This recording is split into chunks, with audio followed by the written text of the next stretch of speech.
we shall reflect on the life of St John Baptist Mary Vianney.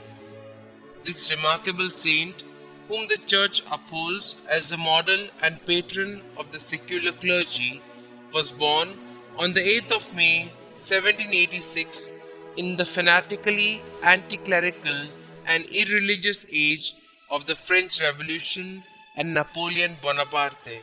The fourth of 6 children of devout parents, Jean-Baptiste Marie grew up an unlettered farmhand, and at the age of 13 made his first communion secretly in a farm shed while others unloaded hay to avert suspicion. Due to lack of primary education, he encountered great difficulties in his studies for the priesthood, and only his sterling character and spiritual depth, backed by the special intercession of his pastor, finally procured for him his ordination in 1815.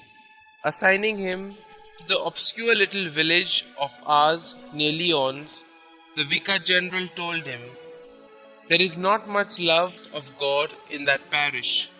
You will enkindle it."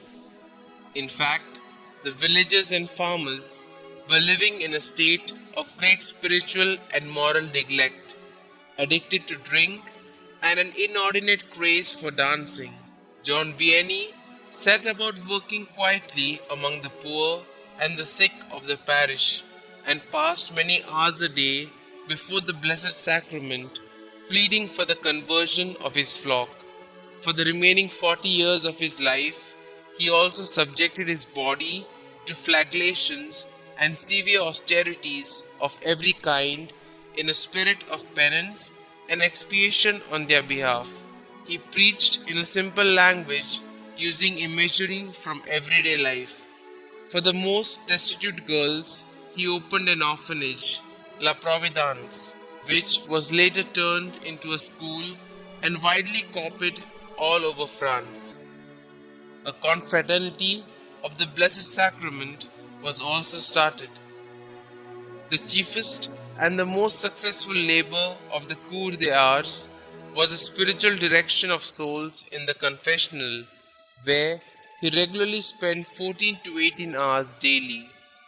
He soon became known for his ability to read men's hearts, had supernatural knowledge of unconfessed sins and of things to come, and for his prayers that miraculously healed the sick.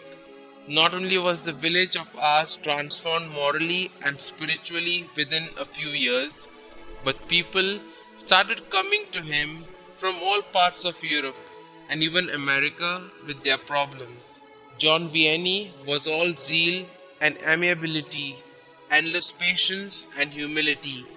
Yet, humanly speaking, the scant food and sleep he permitted himself all through the 40 years of his ministry was entirely insufficient to sustain life. Besides, as witnessed by the villagers, he was for years also tormented by diabolical manifestations. Towards the end of his life, he was made honorary canon of Lyons, and the French government honored him with the knighthood of the Legion of Honor, though of course he cared nothing for such accolades.